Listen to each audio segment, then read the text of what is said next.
મારા ઘરમાં જ્યારે પણ આ એક અલગ જ પેસ્ટ સાથે બાફેલા બટેટાનું શાક બને છે ને ત્યારે મારા ઘરના બધા જ લોકો બે બે રોટલી તો વધારે ખાય છે અને એટલું મસ્ત મજાનું ચટપટું જે લગ્ન પ્રસંગમાં જમણવારમાં જે રસોઈયા બનાવે ને એવું શાક બનીને તૈયાર થઈ જશે. એટલું સરસ બનશે. તમે જો એક વખત આ શાક બનાવશો ને, જ્યારે તમે શાકનો વઘાર કરીને શાકની પેસ્ટ સાથે શાક બનાવશો ને ત્યારે તમારા આજુબાજુના પાડોશીના 5 ઘર સુધી સુગંધ જશે. એટલું મસ્ત મજાનું બનશે. તો લગ્ન પ્રસંગમાં જે જમણવારમાં રસોઈયા બનાવે ને એવું રસાવાળું બટેટાનું શાક બનાવવા માટે અહીંયા મેં મોટી સાઇઝના 2 બટેટા લીધા છે, કાચા બટેટા લીધા છે. બટેટાને પહેલાં તો આપણે ધોઈ લઈશું અને કોરા કરીને કુકરની અંદર એડ કરી દઈશું. તો મેં આ રીતે 2 ભાગમાં ડિવાઈડ કર્યા છે જેથી જલ્દીથી બટેટા આપણા કૂક થઈ જશે.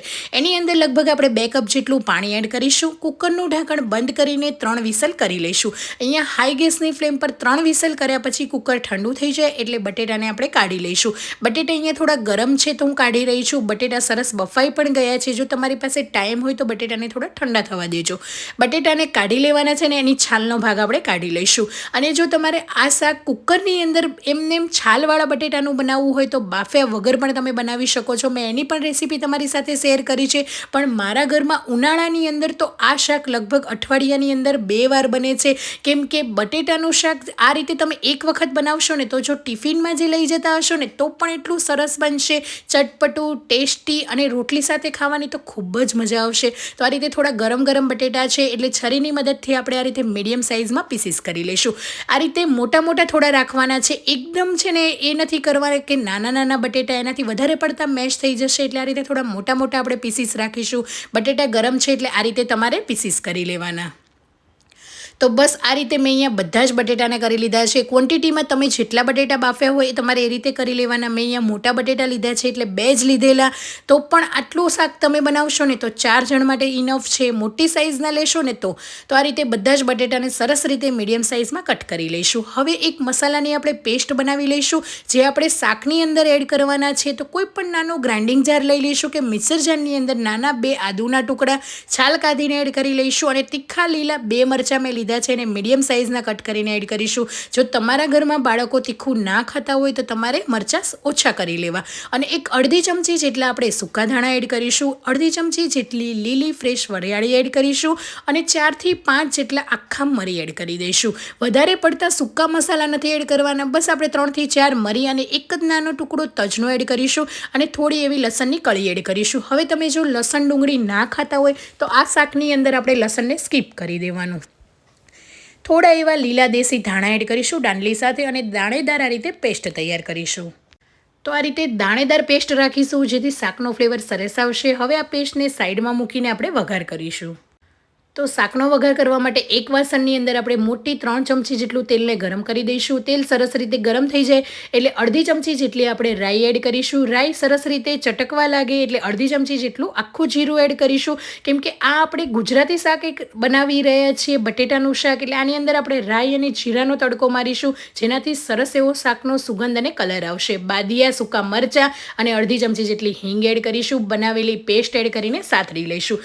બસ ગેસની ફ્લેમ એકદમ લો કરી દેવાની છે અને પેસ્ટને આપણે સાતળવાની છે. એની અંદર આપણે આદુ, મરચાં અને બીજા મસાલા એડ કર્યા છે. કાચા ના રહે એ વાતનું આપણે ખાસ ધ્યાન રાખીશું. તો બસ લો ગેસની ફ્લેમ પર હલાવતા રહીશું ને એટલે લગભગ 1 થી 2 મિનિટની અંદર બધી વસ્તુ સરસ રીતે સતળાઈ જશે. એટલે ફ્રેશ મીઠા લીમડાના 8 થી 10 પાન એડ કરી દઈશું. બસ આ રીતે પેસ્ટને સાતળી લેવાની છે. પેસ્ટ સતળાઈને ત્યાં સુધી આપણે એક મસાલાની પેસ્ટ તૈયાર કરી લઈશું. જે મસાલાની પેસ્ટ એડ કરવાથી એકદમ શાકનો ટેસ્ટ છે ને એ ડબલ થઈ જશે. તો એક બાઉલની અંદર આપણે અડધી ચમચી જેટલી હળદર લઈશું અને 1 મોટી ચમચી જેટલું ધાણા જીરું પાવડર લઈશું.